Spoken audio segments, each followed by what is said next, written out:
और सीरिया में कहां हुआ धमाका, कहां रूस के बॉम्बर्स ने दिखाई ताकत और परमाणु करार पर ईरान ने अमेरिका को क्या दी धमकी। देखते हैं top 9 world battle ground. Syria के अलेप्पो शहर में बड़ा धमाका हुआ। अलेप्पो के हमदानिया हाईवे के करीब धमाके की आवाज सुनाई पड़ी।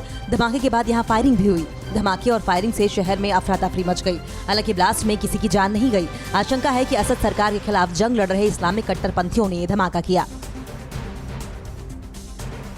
सीरिया के अल-बाब शहर में ड्रोन से ऑयल फील्ड को निशाना बनाया गया। इस ऑयल डिपो पर तुर्की समर्थित विपक्षी गठबंधन का कब्जा है। ड्रोन और मिसाइल हमले से यहां भारी तबाही हुई है। मिसाइल हमले से यहां आग लग गई। विपक्षी गठबंधन का आरोप है कि सरकारी फौज ने ऑयल फील्ड को निशाना बनाया। रूस के 2 Tu-160 बॉम्बर्स ने बॉर्नेट, ग्रीनलैंड और नॉर्वेजियन सी के ऊपर उड़ान भरी। इन बॉम्बर्स ने लगातार 12 घंटे तक आसमान में उड़ान भरी। इस दौरान रूस का समुद्री बेड़ा भी इन बॉम्बर्स के साथ मार्च कर रहा था। ब्लैक सी में अमेरिका के साथ तनातनी के बीच रूस का ये कदम बेहद अहम है।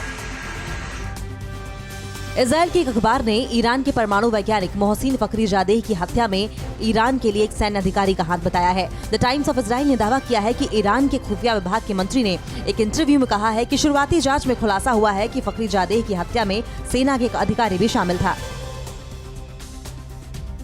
ईरान ने परमाणु करार पर अमेरिका को धमकी दी। ईरान ने कहा है कि अगर अमेरिका ने उसके ऊपर लगाए गए आर्थिक प्रतिबंधों को खत्म नहीं किया तो वह परमाणु हथियार बनाएगा। अमेरिका ईरान को 2015 के परमाणु करार को लागू करने के लिए मना रहा है। अमेरिकी रक्षा मंत्रालय ने उन आरोपों को बेबुनियाद बताया है जिनमें अमेरिकी सैनिकों पर सीरिया में तेल चोरी में शामिल होने का आरोप लगा था। अमेरिका का कहना है कि उसके सैनिक ISIS आतंकियों का सामना कर रहे हैं। पेंटागन ने कहा कि अमेरिकी सैनिक किसी घोटाले में शामिल नहीं हैं। जेल में कैद रूस में विपक्ष के नेता अलेक्सी नवेल्नी की टीम ने नवेल्नी समर्थकों से फिर से सड़क पर उतरने की अपील की है। नवेल्नी की टीम ने कहा है कि अपने नेता की रिहाई और रूस से भ्रष्टाचार को खत्म करने के लिए सड़क पर उतरकर अपनी आवाज बुलंद करनी होगी। रूस ने विपक्षी नेता अलेक्सी नवेल्नी के समर्थन में प्रदर्शन कर रहे लोगों को नाटो का एजेंट करार दिया है। रूस के विदेश मंत्री ने नवेल्नी समर्थकों पर निशाना साधा है और कहा है कि कुछ लोग विदेशी ताकतों के इशारे पर रूस को कमजोर करने की साजिश कर रहे हैं। यूरोपीय यूनियन के विदेश विभाग के प्रमुख जोसेफ बोरेल ने रूस पर सख्त बैन लगाने का प्रस्ताव दिया है। पिछले हफ्ते रूस के दौरे से लौटने के बाद बोरेल ने कहा कि रूस में विपक्षी नेताओं को प्रताड़ित किया जा रहा है। उन्होंने कहा कि रूस में लोकतंत्र का गला घोंटा जा रहा है।